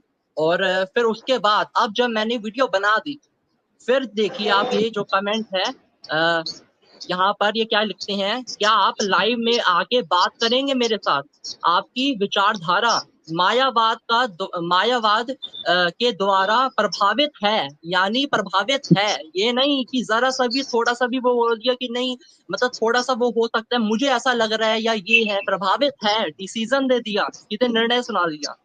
फिर तो यही करके कि आप आके एक बार मुझसे फिर चर्चा करिए। अब मेरा ये चीज है कि मैं इनसे फिर चर्चा करूं क्यों, जब इन्होंने ये पहले ही आपके इस समय। ये आपकी रील पे कमेंट आया है क्या, ये वाला? जी जी क्या जी, आप लाइव आके वो बात करेंगे मेरे साथ? जी जी जी। तो अच्छा, अब भैया कि अब मैं इनसे जाकर क्यों चर्चा करूं, ये जब तो कुछ इन्होंने त्रिया यहाँ पर ही चरित्र मेरे जैसा साथ। दिख रहा है कि ये तो कुछ त्रिया चरित्र जैसा दिख रहा है कि जैसे ही विचार मेल नहीं खाए तुरंत आउट, और जो है अपमानजनक स्थिति आ गई। फिर आगे क्या कहा मैं उन्होंने? बहुत भैया तो अब इस पे इन्होंने बोला कि लाइव आकर मेरे से चर्चा करो। मुझे कोई डर नहीं है, मैं जाकर लाइव भी चर्चा करूंगा, जहां बुलाएंगे वहां करूंगा। परंतु आप यहाँ पर निर्णय दे रहे हैं जबकि आपकी तो आज विचारधारा आपको मायावाद के द्वारा प्रभावित है, तो ये तब निर्णय क्यों नहीं देंगे कि हम जीत गए? ऐसा निर्णय क्यों नहीं देंगे जब ये अभी ही निर्णय दे रहे हैं? बात ये है। निर्णायक बन रहे हैं, तो निर्णायक बन रहे हैं जी। हम्म, फिर इनका ही इससे एक आपका और है। इससे हाँ आपका हृदय थोड़ा आहत हुआ होगा जब उन्होंने एकदम से जी जी एक होता है ना कि पहले राजेश खन्ना स्वर्ग बहुत के हैं तो उनको बहुत सम्मान हो रहा है स्वर्ग में, और फिर जब उनका हाँ कुछ हो जाता है, फैक्ट्री वैक्ट्री में आग लग जाती है, तो उसके बाद जो है उनके भाई उन्हें पूछना बंद कर देते हैं। ठीक, बिल्कुल कुछ ऐसा ही जी। है। अब यहाँ तो पे फिर तो फिर अब ये है कि एक तो इन्होंने करा भव्य राधा कृष्ण दास, फिर बाकी भी जितने भी फोन किए हैं। अब यहाँ पर एक है नितिन करके, इनकी भी प्रोफाइल मैंने यहाँ पर अगर आप शो कर सकते हैं तो यहाँ पे ये लिखते हैं, भाई let me answer your question, I appreciate that you respect ISKCON. पहले इन्होंने लिखा कि आप इस्कॉन का सम्मान करते हैं, हमें बहुत अच्छा लगा। फिर क्या लिखते हैं, you are nothing to tell ISKCON what they should improve. यानी यहाँ पर फिर निर्णय दे दिया कि आप कोई नहीं होते इस्कॉन के बारे में कि इस्कॉन को क्या करना चाहिए ये बताने वाले, आप कोई भी नहीं होते। फिर मैंने इनको बोला मर्यादा में बात करिए, मैंने ना आपके लिए ना इस्कॉन के लिए मर्यादा भंग नहीं करी, कोई भी ऐसा शब्द नहीं बोला जिससे कि भावना आहत हो या कुछ थोड़ा लगे, गलत लगे, ऐसा मैंने कुछ कहा ही नहीं। फिर ये सॉरी भी कहते हैं अगले कमेंट में, लेकिन उसके बाद पहली बात तो इनके जितने भी ये प्रश्न थे उन सबका मैंने उत्तर दिया। फिर इनके पास कोई भी उत्तर नहीं था, आप देखेंगे अभी भी जाकर मेरे चैनल में तो वहां पे इनके आगे का मैंने इन्होंने प्रश्न पूछे, मतलब वो करके 2 कमेंट, तो फिर मैंने 2 उत्तर दिए, उसके बाद इनका कोई उत्तर नहीं है, कोई इनके पास कोई आंसर नहीं है। उसके बाद ऐसा भी नहीं है कि इन्होंने फोन रख दिया हो, ऑफलाइन हो गए हो, इनको पता ना हो कि अब मैंने कोई रिप्लाई दिया है इनको रिवर्ट में। तो फिर ये उस टाइम पे ऑनलाइन थे, और फिर ये क्या करते हैं उसकी थोड़ी देर बाद जब मैंने इनको उत्तर दे दिया और ये निरुत्तर हो गए, फिर ये दूसरे मेरे मतलब मेरी कमेंट वीडियो के कमेंट बॉक्स में दूसरी कमेंट में जाकर क्या लिखते हैं, हर जगह कॉपी पेस्ट करता फिरेगा क्या भाई, यही जवाब, तेरी खुद की औकात नहीं है एक भी बंदे को भक्त बनाने की। यानी आप अब ये फिर से पर्सनल हो रहे हैं, फिर से निर्णय दे रहे हैं और औकात पे आ रहे हैं, यानी ये भाषा की शैली है, ऐसी बात की जाती है। आप एक जगह अपने ही अब कमेंट में बोल रहे हैं देखिए कि इनका इनका ये जो आचरण ऐसा क्यों बदलता है, इस पे मैं कुछ कहना चाहूंगा, क्योंकि मुझे नहीं लगता प्रभुपाद जी ने ऐसा कहा होगा, मगर उनके नाम से ये सब चीजें लिखी हुई है ना, कि रास्कल कहा उन्होंने, करपात्री जी के लिए उन्होंने रास्कल शब्द का उपयोग उसमें लिखा हुआ है। अखंडानंद सरस्वती जी को तो उन्होंने, करपात्री जी को भी बुलाया था उन्होंने उद्घाटन में, जब यहाँ मथुरा वृंदावन वाले मंदिर का उद्घाटन हुआ था तो करपात्री जी को भी बुलाया था। करपात्री जी वर्णाश्रम धर्म की मर्यादा के उसमें नहीं गए थे, अखंडानंद जी गए थे, तो वो साथ में बैठे हुए फोटो है, और उनके लिए लिखा हुआ है इनके नाम से, प्रभुपाद जी के नाम से, कि उन्होंने उनको रास्कल कहा। जिसको व्यक्ति रास्कल कहेगा उसको क्यों बुलाने जाएगा। कृष्ण भगवान के बारे में भी रास्कल लिखा हुआ है प्रभुपाद जी की तरफ से, अब वो कितना रियल है वो नहीं पता। मगर अगर जब ये पढ़ेंगे अपने ग्रंथों में कि हमारे जो पूज्य आचार्यगण हैं वो रास्कल इत्यादि शब्द का उपयोग कर रहे हैं, तो उनका आचरण रामो विग्रहवान धर्मः रामो दुर्नाभि भाषते, ये सब कब सीखेंगे वो तो ऐसा ही करेंगे आगे क्रिया चरित्र वाला। जी बाबा जी। हाँ, तो यही है कि इनकी भाषा की शैली जो ऐसे बदली है, इससे तो मैं बहुत आहत हुआ हूँ। और फिर मुझे अब लगता है कि अब एक और वीडियो बनाऊंगा, और वीडियो इनके ऊपर बनानी पड़ जाएगी, क्योंकि ये नहीं है कि जरा मैं सा भी हाँ, कि मतलब बहुत मैं आराम से आपको बात ये कर कहना रहा हूँ। चाहूंगा, जी आप मुझे मतलब इस तरह से बनाएं, अगर बनाएंगे तो केवल वो, अगर किसी एक आध व्यक्ति ने कुछ कर दिया तो उसको समष्टि के रूप में ना देखें कि पूरा इस्कॉन ही ऐसा है। अगर जी जी आपको जी पूरे इस्कॉन से किस प्रकार का व्यवहार दिखता है उसके उसके निमित्त आप अपनी प्रतिक्रियाएं दें, क्योंकि कोई भव्य और ये लोग कोई उनके वो नहीं है प्रतिनिधि, ये लोग तो अपने मन में ये कई बातों में उनका भी विरोध कर रहे हैं, इन्होंने बस अपने बात लाइव में ऐसी है कई कि बातें की। हाँ जी, अब ये तो कई जितने आप भी आप उसका कमेंट्स वो आए हैं मेरे ओवरऑल समझ, हाँ एक्सपीरियंस जो है ना इस्कॉन के प्रति, यदि वो आपको लग रहा है ना ओवरऑल वाला, तो उस पर फिर हाँ आप प्रतिक्रिया दें, वो आप बताएं जी वो जी क्या है। हाँ। वही चीज है कि पहले बहुत ही ज्यादा प्रेम, बहुत ही ज्यादा अच्छे से व्यवहार करना, मतलब जब तक आप इनकी उसके हिसाब से रहोगे कि जरा सा भी कहीं भी कुछ विरोध नहीं करना, कि भैया चाहे शास्त्र विरोध आचरण हो, जो भी चीज कर रहे हैं वो शास्त्र विरोध भी हो, गलत हो, तो भी अगर आपने कुछ नहीं बोला तो आपको गले लगाएंगे, आपको करेंगे कि नहीं बहुत अच्छा, बहुत बढ़िया। लेकिन जब भी अगर आपने थोड़ा सा भी बोल दिया कि नहीं यार यहाँ पे ना कुछ गलत है, यहाँ पे थोड़ा शास्त्र के अनुसार सही नहीं है, मैंने इनको 18वें अध्याय के अनुसार मतलब पूरा कोट करके पूरा एक एक रेफरेंस दे के वीडियो बना के समझाया है, मतलब जो वीडियो बनाई है मैंने उसको भी इतना ये पूरा समझा कर रहा हूं मैं कि जब 18वें अध्याय में भगवान ने कहा है कि जो गीता है वो भक्तों को, जो भक्त नहीं है, जो भगवान के प्रति जिनकी श्रद्धा नहीं है, भगवान के प्रति जो तप तप नहीं करते हैं, जो जिनकी इच्छा नहीं है, उनके उनके साथ ये जो भगवत गीता का रहस्य है वो साझा नहीं करना, उनको नहीं बताना। तो आप फिर भी बता रहे हो, तो मैं इसके इसी चीज को लेकर, कोई ये नहीं है कि मैं अपने हिसाब से मन में मेरा कोई द्वेष हो इस्कॉन के लिए या वो हो, परंतु मैं केवल शास्त्र के अनुसार ही बता रहा हूँ। उस पर ही इनको इतना वो आ गया कि नहीं आप शास्त्र के अनुसार भी बोल नहीं सकते, ये बात। सही बात है। मैं समझ सकता हूँ आपको किस प्रकार का लग रहा होगा। हालांकि मेरे को तो कोई ऐसी अपेक्षा नहीं रहती है इन लोगों से। मगर हाँ, उसने लाइव में आकर के इस तरह की बातें की थी कि आप मुझसे बड़े हैं, ये हैं वो हैं, तो फिर बाद में वहां जाकर के वो गटर छाप तेरी बेटा ये वो। अच्छा, एक बात सत्य है, यदि किसी दिन सामना हुआ तो सामने क्या ये अपने वही शब्द दोहराएंगे जो अब कह रहे हैं, भौंक रहा है, ये कर रहा है? नहीं दोहराएंगे। क्योंकि सामना हुआ तो ये जो है धरती फाड़ के गाड़ दिए जाएंगे। सामना होगा तो ये शब्द नहीं दोहराएंगे जो आज ये किसी मंच पे ये शब्द दोहराएंगे क्या? नहीं दोहरा सकते। तो ये क्या है, मनुस्मृति में एक बात कही गई है, वही कार्य करिए जो आपको छुपाना ना पड़े। छिपाने वाले कार्य तामसिक होते हैं। अब इनके यहाँ का क्या कहा जा रहा है कि आप सात्विकता की ओर जाओ।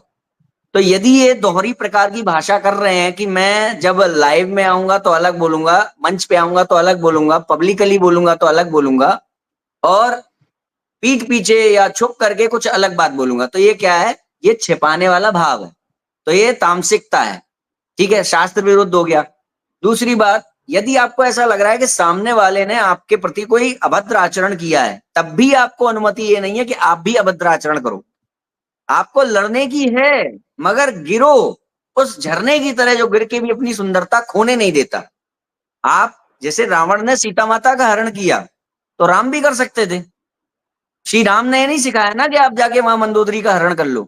लड़ो, लड़ के सामने से जीत के लाओ अपनी गरिमा आत्मसम्मान, उसके लिए लड़ो। तो ये नहीं है कि अधर्म से लड़ने के लिए खुद अधर्मी बन जाओ, ये नहीं सिखाया उन्होंने।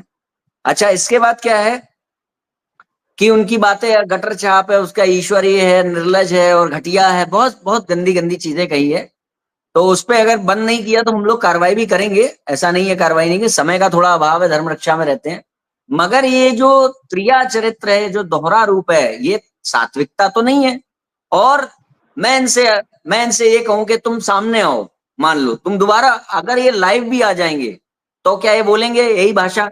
गटर छाप शब्द का उपयोग करेंगे, ये जो घटिया है इस शब्द का उपयोग करेंगे? नहीं करेंगे। तो ये क्या है? त्रिया चरित्र, कि पब्लिकली कुछ और पीठ पीछे कुछ और, है ना? जब मेरे सामने होंगे तो ये क्या कह पाएंगे मुझे घटिया? नहीं कह पाएंगे। मालूम है, ये हाथ जब किसी के ऊपर पड़ता है तो आदमी उठता नहीं, उड़ जाता है। तो तब नहीं कर पाएंगे। तो ये है, ये कुछ है त्रिया चरित्र टाइप का। खैर, आशु जी आपके पास में वापस आऊंगा, ये पूछूंगा कि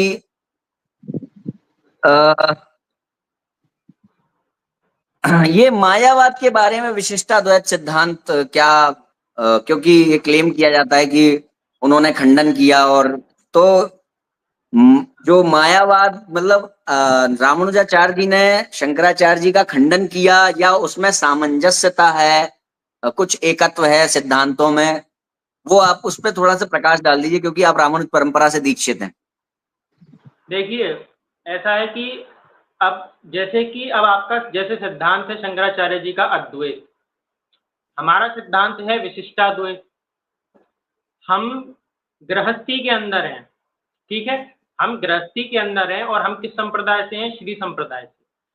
हमारे सामने कोई श्री संप्रदाय का आचार्य आएगा तो हम क्या करेंगे? उसको दंडवत प्रणाम करेंगे। अब हमारे सामने यदि शंकराचार्य जी आ गए, संत हैं वो, तो हम क्या करेंगे? अरे ये तो मायावादी है, उनके सामने हम तू तड़ाक शब्दों का प्रयोग करेंगे क्या? रामानुजाचार्य जी ने ये नहीं सिखाया कि भाई शंकराचार्य जी को तुम हीन दृष्टि से देखो, शंकराचार्य जी की तुम लोग निंदा करो। रामानुजाचार्य जी ने ये नहीं सिखाया। किसी के सिद्धांत में भेद होने से ये सिद्ध नहीं हो जाता कि वो व्यक्ति उसकी निंदा कर रहा है। आपने कभी श्री संप्रदाय के आचार्यों के मुखारविंद से जब वो कथा कहते हैं भागवत आदि की, रामायण आदि की, तो कभी आपने ये नहीं सुना होगा श्री संप्रदाय के आचार्यों से कि जितने भी शैव लोग हैं वो सब श्री में आकर के वैष्णव हो जाओ। लेकिन आपको इस्कॉन के अंदर ये सुनने को मिल जाएगा कि जितने भी शैव लोग हैं वो आकर के वैष्णव हो जाओ। क्यों? क्योंकि भगवान शिव जो है वो भगवान कृष्ण का ध्यान करते हैं। अब कितनी बार ऐसा आया है शास्त्रों के अंदर कि जो भगवान शिव हैं वो राम जी का ध्यान करते हैं। एक मैं ग्रंथ पढ़ रहा था अभी, उत्पत्ति तंत्र नामक ग्रंथ। उत्पत्ति तंत्र नामक ग्रंथ के अंदर स्पष्ट रूप से लिखा हुआ है कि जो वैष्णव हैं, जो शाक्त हैं, जो गाणपत्य हैं, तो ये जितने संप्रदाय हैं, अगर ये भगवान शिव की पूजा नहीं करेंगे तो जो अन्य देवी देवताएं हैं वो इनको छोड़ करके चले जाते हैं। उत्पत्ति तंत्र के अंदर ये स्पष्ट रूप से लिखा हुआ है कि वैष्णवों को, शाक्तों को और गाणपत्यों को, इन सभी संप्रदाय के लोगों को भगवान शिव की पूजा करनी चाहिए। अब रही जहां तक रामानुजाचार्य के सिद्धांत की बात और शंकराचार्य जी के, तो रामानुजाचार्य जी का जो विशिष्टाद्वैत सिद्धांत है, विशिष्ट का अर्थ क्या है? इसमें चेतन और अचेतन इन दोनों से युक्त ब्रह्म, और अद्वैत का अर्थ है एकता, अभेद। तो ये विशिष्टाद्वैत है। तो विशिष्ट के अंदर भी अद्वैत आ ही रहा है कहीं ना कहीं। मैं एक ग्रंथ पढ़ रहा था अभी, योगा वशिष्ठ नामक ग्रंथ। तो योगा वशिष्ठ के अंदर आप देखेंगे उसके अंदर मेरे को अद्वैत ही अद्वैत दिखाई दिया, जहां पर वशिष्ठ जी श्री राम से कह रहे हैं कि ये जो पूरा जगत है वो ब्रह्म स्वरूप है। अब योगा वशिष्ठ तो गुरु परंपरा से, अब उसको आप बिना अद्वैत के पढ़ ही नहीं सकते। गीता प्रेस से इस्कॉन ने तो योगा वशिष्ठ नहीं लिखा ना, तो योगा नहीं, इनको दे दिया जाएगा या उसको बदल देंगे, इनको दे दिया जाएगा या उसको बदल देंगे। योग वशिष्ठ की कमेंट्री में, अनुवाद में सब बदल देंगे। हमने तो भक्ति में लिखा है, हम तो बदल सकते हैं, भक्ति के नाम पे बदल सकते हैं, सब कुछ बदल सकते हैं टोटल। तो इसका अर्थ रामानुजाचार्य जी ने अपना सिद्धांत लिखा, शंकराचार्य जी एग्री, तो उनका अपना अलग मुझे विशिष्टाद्वैत ऐसा लगता है जैसे जो हम लोग जो बात बता रहे हैं ना, व्यवहार में द्वैत और परमार्थ में अद्वैत, तो ये जो चीज है इसी को नाम दिया गया विशिष्टाद्वैत। जैसे मान लीजिए शंकराचार्य जी का वो क्लियर नहीं समझ पाया कि व्यवहार में उन्होंने द्वैत को अपनाया और परमार्थिक रूप से अद्वैत की स्थापना कर दी, तो इसको जब व्यक्ति समझ नहीं पाया तो इसी को एक नाम और दिया गया, इस चीज को, बीच की जो दोनों तरफ से कड़ियों को जोड़ते हैं, तो विशिष्टाद्वैत बन गया। कुछ ऐसा समझ में आता है जी। अब इस्कॉन तो केवल्य मोक्ष को भी नहीं मानेगा, किंतु शास्त्रों के अंदर केवल्य मोक्ष का वर्णन है या नहीं है? केवल्य मोक्ष का वर्णन है। इस्कॉन को कौन सा वाला मोक्ष चाहिए? इस्कॉन को चाहिए कि हम गौलोक में जाएं। उनको भाई गौलोक चाहिए। वो यदि किसी से भक्ति करवाएंगे तो क्या लेकर के आते हैं कि हम तुमको गौलोक ले जाएंगे। गौलोक के अंदर क्या है? अखंड आनंद। गौलोक के बाद आपको जन्म मृत्यु के चक्र से आप बिल्कुल मुक्त हो जाते हैं। गौलोक के अंदर कोई आदि व्याधि नहीं है। गौलोक के अंदर भगवान कृष्ण की नित्य सेवा आप करिए। तो ये मैं पूछना कुछ ऐसे कमेंट आ रहे हैं कि रामानुजाचार्य परंपरा ने अद्वैत का खंडन किया है। खंडन नहीं किया है, शाब्दिक भेद से मध्यस्थता और सामंजस्यता स्थापित की है। दूसरी बात यह है कि रामानुजाचार्य परंपरा ने क्या कहा है क्या नहीं कहा है ये कौन बताएगा भाई? ये तो कम से कम उन्हें बता लेने दो जो रामानुज वाले हैं। श्रीधर ने क्या कहा ये आप बताओगे, रामानुज जी ने क्या कहा वो आप बताओगे। मतलब श्रीधर स्वामी की परंपरा से जहां से वो बुक आ रही है वो नहीं बताएंगे, वो दूसरे लोग बताएंगे। और इस्कॉन ने जो कहा वो तो इस्कॉन बताएगा ही जी। एक बात और देखिए आप, जैसे कि एक माता होती है ना, वो कहती है कि बच्चा अगर छोटा हो तो इस कमरे के अंदर यहाँ मत जाना, यहाँ पे भूत रहता है, यहाँ पे बंदर रहता है। तो ऐसे इन लोगों ने शंकराचार्य जी के लिए कर रखा है। देखो भाई वो मायावादी है, वहां तुम जाओगे भक्ति खराब हो जाएगी तुम्हारी। शंकराचार्य जी को ना तुमको सुनना है ना उनके ग्रंथों को तुमको पढ़ना है। वो बिल्कुल इन्होंने शंकराचार्य जी को ऐसे उन्होंने शंकराचार्य जी के ग्रंथ नहीं पढ़े, शंकराचार्य जी के सिद्धांत को नहीं जाना। उन्होंने केवल एक चीज बताई है कि शंकराचार्य जी ने क्या बोला है, जीव और ब्रह्म एक है, माने कि वो स्वयं को कृष्ण समझते हैं, स्वयं को नारायण समझते हैं।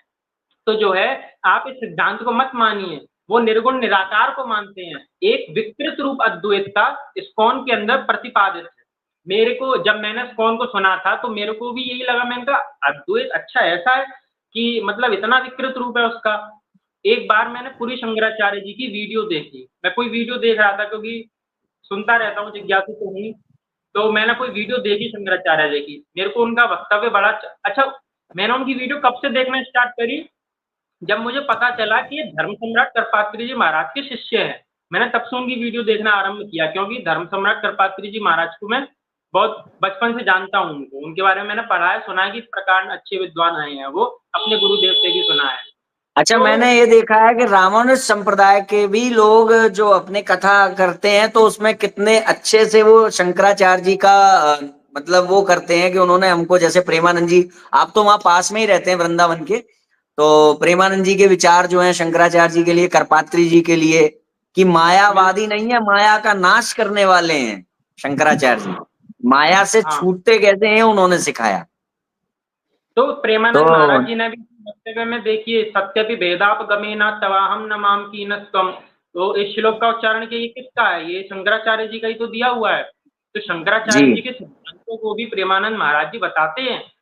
और जी प्रेमानंद महाराज जी ने क्या कहा था कि गीता प्रेस की भगवत गीता जो साधक संजीवनी है रामसुख दास जी के द्वारा लिखित, वो आप पढ़िए। शंकरापुरी शंकर जब रामसुख दास जी ने जो साधक संजीवनी ग्रंथ लिखा था, तो पूरी शंकराचार्य जी को उन्होंने अपने पास बुलाया था कुछ प्रवचन करने के लिए, उस ग्रंथ के लेखन के लिए, क्योंकि उन्होंने बताया था। तो इस प्रकार से उन्होंने शंकराचार्य जी को बुलाया, तो वहां पर जो उनके कुछ बातें उनकी साधक संजीवनी के अंदर शंकराचार्य जी के द्वारा भी लिखित हैं।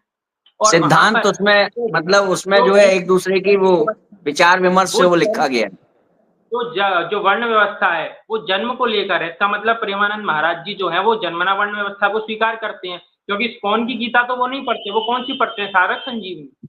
तो जितने भी हमारे बड़े बड़े आचार्य हैं आप देखिए, वो भागवत भी पढ़ते हैं, तो अच्छा, श्रीधर जी ये थोड़ा क्लियर कर दीजिए थोड़ा ठोस तरीके से कि रामानुज संप्रदाय में वर्ण व्यवस्था को दोहरा माना जाता है, ABCDEFGHIJKLMNOPQRSTWXYZ ऐसा, या जन्म से या कर्म से, ऐसा कुछ इस। रामानुजाचार्य संप्रदाय के अंदर जो वर्ण व्यवस्था है वो जन्म से मानी जाती है। जन्म अच्छा से वर्ण व्यवस्था श्री संप्रदाय के अंदर मानी जाती है। ये क्यों नामक ग्रंथ में माधवाचार्य शास्त्री हुए, वो भी श्री संप्रदाय से हैं। तो श्री संप्रदाय के आचार्य ने स्वयं प्रमाणित किया है कि हम जन्म से वर्ण व्यवस्था को स्वीकार करते हैं।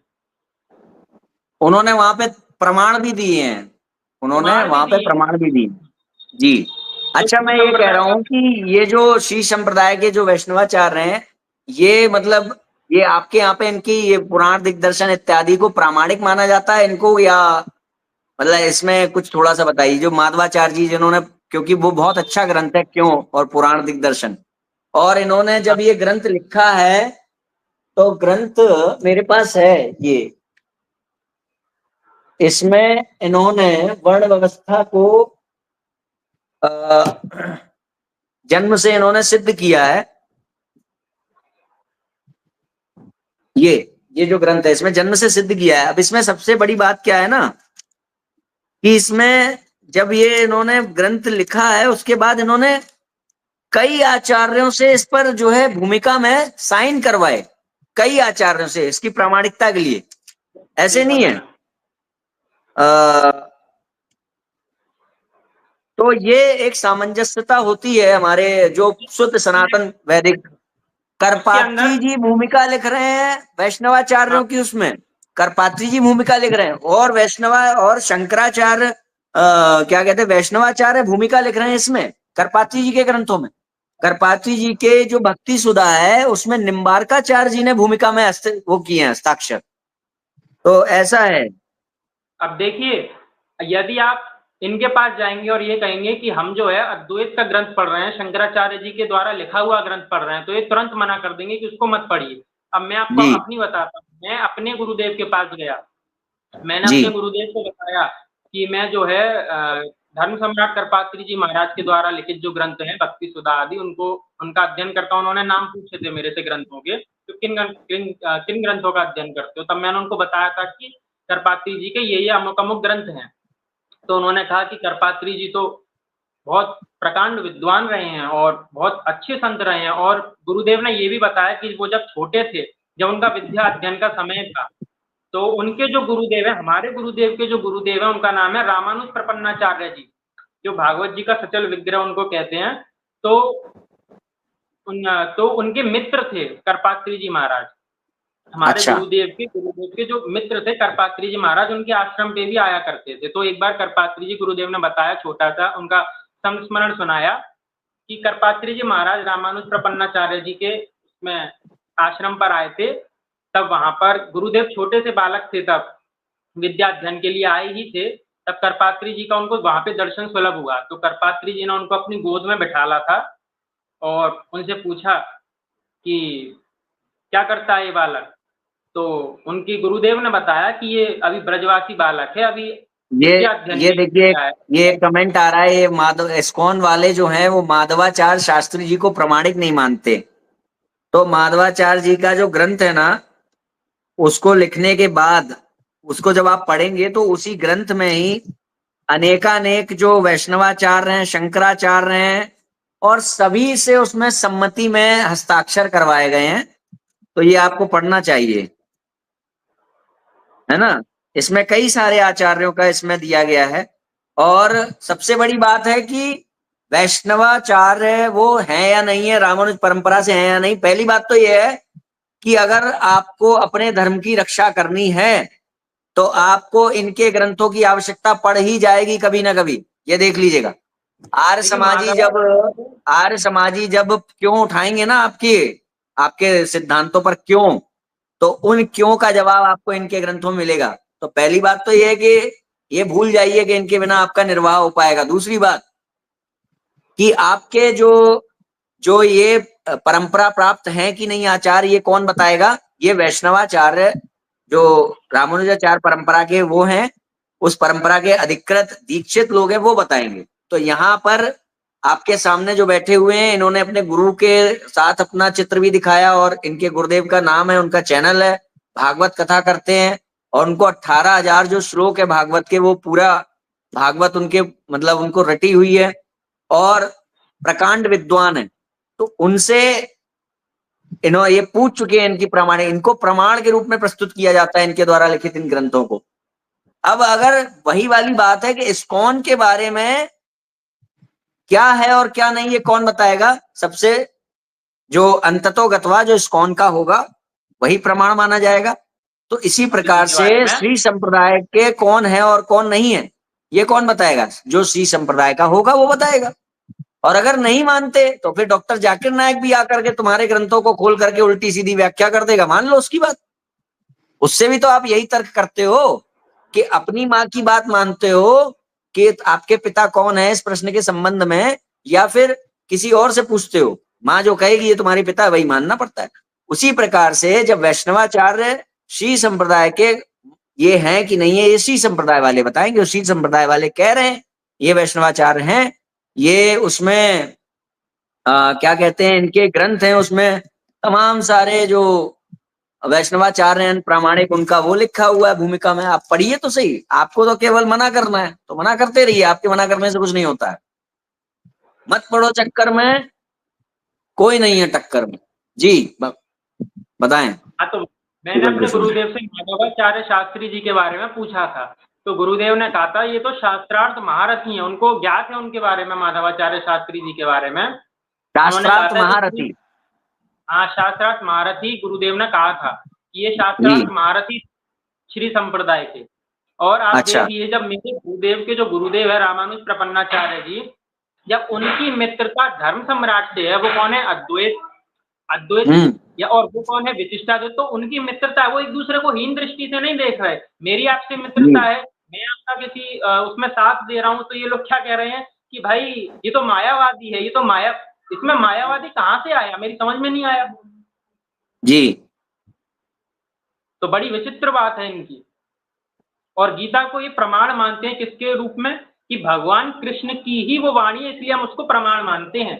तो भाई भगवान की वाणी मान करके यदि आप उसको प्रमाण मानोगे तो भगवद उक्ति होने के कारण जो बौद्ध दर्शन है उसको भी आपको प्रमाण मानना पड़ेगा।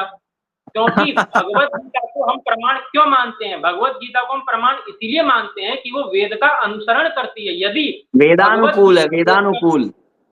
हाँ, यदि वो वेदानुकूल नहीं होती भगवत गीता तो उसको भी हम प्रमाण के रूप में स्वीकार नहीं करते। यदि आप ये कहते हो कि भाई भगवान श्री कृष्ण के मुखारविंद से निसृत श्रीमद् भगवत गीता है इसलिए हम उसको प्रमाण के रूप में मानते हैं, फिर आपको जो भगवान बौद्ध है वो भी भगवान विष्णु का अवतार माने जाते हैं। बुद्धो नामना जन्मसिद्धा कीकटेषु भविष्यति। तो फिर बुद्ध भगवान के द्वारा जो निश्चित बौद्ध दर्शन है उसको भी आपको प्रमाण मानना होगा, उसका भी आप खंडन नहीं कर सकते जी। तो वाणी है इस रूप ले सकते। जी जी जी, इसमें है। नास्तिक को वेद नहीं पता, जो वेद की निंदा करेगा वो नास्तिक है। तो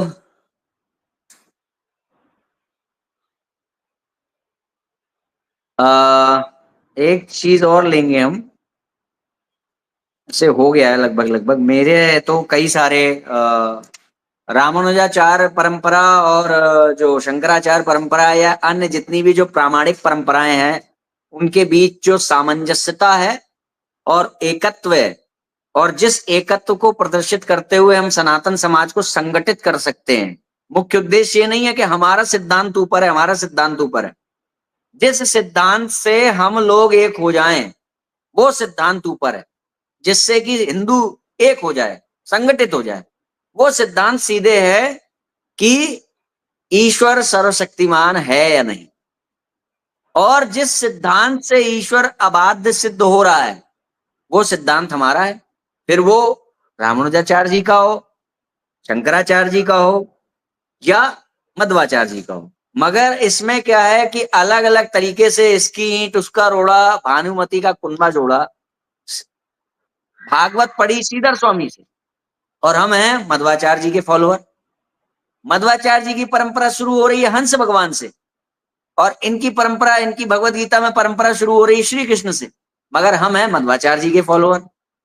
मध्वाचार्य जी बताते हैं कि उसमें इनके द्वारा बताया जाता है कि जो बलराम जी हैं वो बलराम जी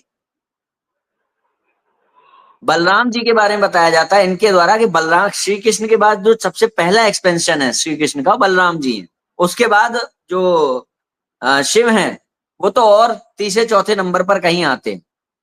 मगर मध्वाचार्य जी के द्वारा बताया गया जो सिद्धांत है उसमें तो शिव जी बहुत पहले आ जाते हैं, बलराम जी बाद में आते हैं। वो है, वो हम तारतम्य लाएंगे किसी दिन। हमारी बात चल रही है मध्वाचार्य जी वालों से, तो हम वो तारतम्य वहां पे जो मध्वाचार्य जी के कहाँ पे इस्कॉन की चीजें अगेंस्ट जाती हैं वो सब हम सामने लाएंगे। और ये जो जिसको इसकी प्रामाणिकता जाननी हो, बहुत ज्यादा महंगी नहीं है ये ग्रंथ और बहुत काम के हैं, क्योंकि आर्य समाजियों के जितने भी आरोप होते हैं उनका संक्षिप्त में इसमें उत्तर है। अवतारवाद, बहुत सारे उत्तर हैं इसमें। तिलक क्यों लगाया जाए, शिखा क्यों लगाई जाए, छोटे छोटे से बहुत सारे उत्तर हैं। गणेश जी के सर क्यों थे हाथी के, बहुत अच्छे ग्रंथ हैं। आप सबके पास जो भी हिंदू धर्म के सिद्धांतों की रक्षा करना चाहते हैं, सनातन वैदिक आर्य हिंदू धर्म, पहले सिर्फ धर्म लिखने से काम चल जाता था रामायण इत्यादि काल में, मगर आज धर्म के नाम पर धर्माभास बहुत सारे हैं, तो इसलिए एडजेक्टिव लगाना पड़ता है। अब एक लगा दिया सनातन तो फिर कहेगा सनातन वो वेद वाला ना, हाँ भाई सनातन वैदिक, फिर हिंदू भी लगाना पड़ता है, हार भी लगाना होता है, सनातन वैदिक आर्य हिंदू धर्म, इतने सारे एडजेक्टिव हैं। धर्म का अर्थ ही है सनातन धर्म। और कल हमारा एक वीडियो आएगा, आर्य समाज ने एक वीडियो है कोई बना है जिसमें वो बता रहे हैं कि वो ब्रह्म वैवर्त पुराण में इतना ज्यादा वो गंदगी देखी मैंने, मतलब वो हीन दिखा रहे हैं पुराण को, हीनता को लेकर के बोल रहे हैं।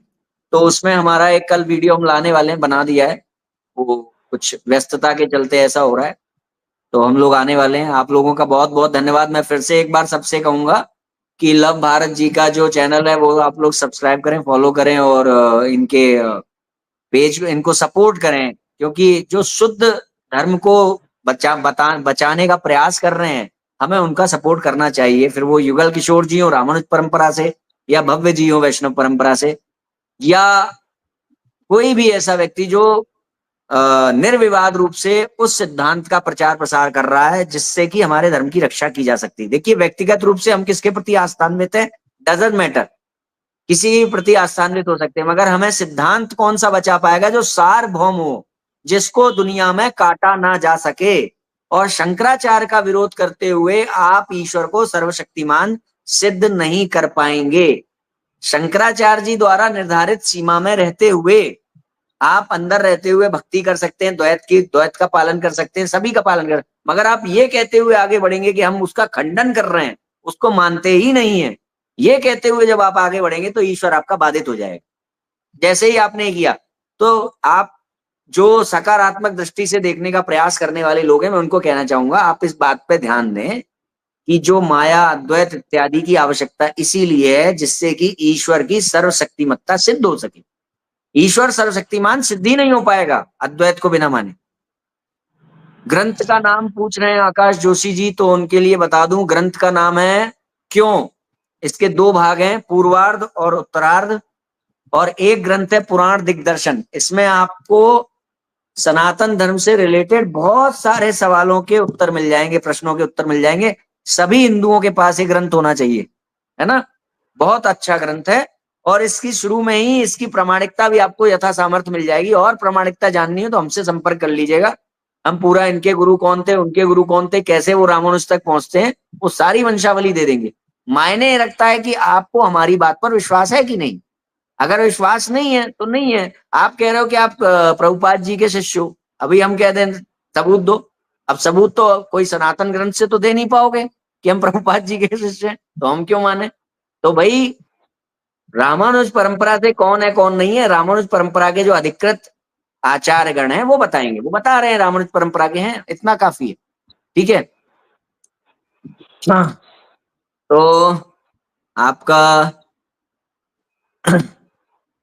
आने का बहुत बहुत धन्यवाद आप दोनों का। और इस तरह की चर्चाएं हम चाहेंगे कि आगे भी हमारे चैनल पर होती रहें, जिसमें कि हम जो निम्बार्क परंपरा, रामानुज परंपरा, मध्वाचार्य परंपरा, ये लोग बैठ करके जो वर्णाश्रम धर्मी हैं, जो वर्णाश्रम धर्मी, वो लोग बैठ करके आपस में जो है एक सामंजस्यता प्रकट करें, जिससे कि ये जो तथाकथित उद्भाषित तंत्र है इनकी दाल जो है ना गल पाए और अशुद्ध धर्म का प्रचार ना हो पाए।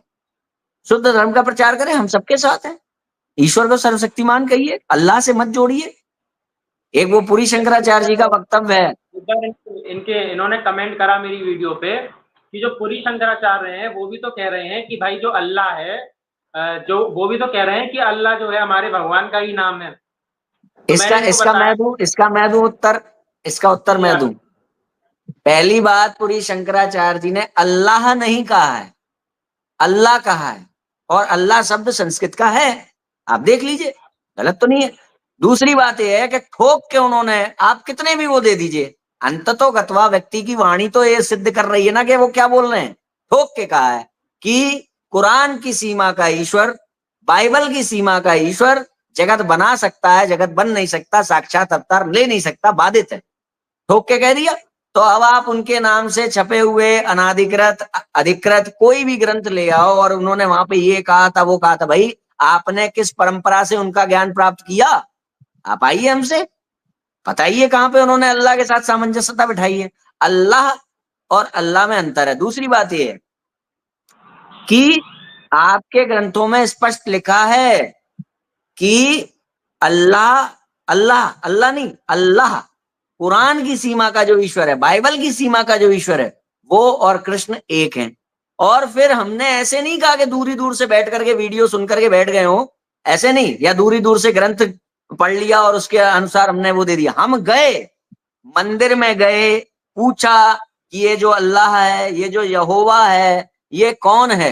इन्होंने कहा शिवजी भगवान नहीं है, शिवजी और कृष्ण को एक समझने वाले पाखंडी हैं, मगर अल्लाह, कृष्ण और यहोवा ये तीनों एक हैं, इनमें कोई भेद नहीं है। जाके देख लीजिए वीडियो, खुद पूछा हमने। कोई भी अपने मन से आपकी किताब पढ़ के हमने अपने मन से अर्थ किसी भी बात का किया हो जो आप ना मानते हो, बता दीजिए हमको, जो आप ना मानते हो और हमने उस बात को चैलेंज किया हो। मगर आप उन बातों को लेकर चैलेंज कर रहे हैं जो हम नहीं मानते, हम उन बातों को लेकर के प्रश्न कर रहे हैं जो आप मानते हैं। आप कहते हैं कि कृष्ण अल्लाह और यहोवा एक है, आप कहते हैं कि शिव और विष्णु में भेद है, आप कहते हैं कि विष्णु और कृष्ण में भेद है, तो आप ये क्लेम नहीं कर सकते कि हम जो नहीं मानते, आप हमारी बातों का गलत मतलब निकाल करके उस पर उसका प्रचार कर रहे हैं। नहीं, हम उसी बात को उठा रहे हैं जो आपने ठोक के स्वीकार की है। हमने जब आज सुबह पूछा आपसे कि आपका जो धाम है वो नित्य है कि नहीं, तो आप बोल रहे हो कि वहां पे नित्य सुख है। तो मैंने कहा कि सेवा का सुख अंतिम सुख बताया है भगवान की। तो मैंने पूछा कि अगर आप वहां पे तिलक लगा रहे हो भगवान को, तो लगाते ही रहोगे, लगाते ही रहोगे, हालांकि इसमें भी नित्यता में बाधा आ रही है। नीचे से ऊपर गया तिलक, उसके बाद वापस जब हाथ आया तो उतनी देर, जितनी देर वापस हाथ आया उतनी देर नित्य नहीं रहा, रुक गया ना मामला। तिलक लगाया, लगाते टाइम तो ठीक है, लगा दिया, फिर वापस आएगा हाथ तो इतनी देर वो नित्य नहीं रहा, बाधा आ गई, रुक गया। तिलक लगाते ही चले जाओ, वो तिलक अनंत हो, तो ये श्रृंगार नहीं रहा, श्रृंगार तो नहीं रहा, सेवा तो नहीं रही, फिर ये लगाते ही चले जाओ, रुको ही मत।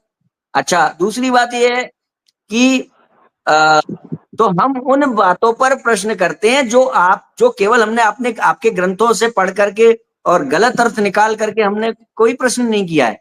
ग्रंथों से जो हमें दिखा उस पर हमने प्रश्न किया और आपने उसको स्वीकार किया। जैसे हमने पूछा कि कृष्ण और अल्लाह क्या एक मानते हो? हाँ मानते हैं। क्यों मानते हो? क्योंकि वहां पर भी वो सुप्रीम है, वहां पर भी वो सुप्रीम है। भाई, शिव पुराण के ईश्वर को तुम क्यों नहीं कह देते कि शिव और कृष्ण एक है? जब तुम बाइबल के ईश्वर को सुप्रीमेसी, कुरान के ईश्वर को सुप्रीमेसी होने के कारण एक बता दोगे कृष्ण के समान, तो शिव पुराण के ईश्वर को एक बताने में कोई दिक्कत है क्या? है दिक्कत। दिक्कत यह है कि फिर विष्णु की सर्वोच्चता कैसे, वो कृष्ण में सीमित कैसे होंगे लोग? तो ये सब बातें हैं। आने के लिए आप दोनों का धन्यवाद, और बहुत अच्छा लगा आपके साथ चर्चा करके। सभी को जय श्री राम। भव्य जी आपको भी जय श्री राम। युगल किशोर जी आपको भी जय श्री राम।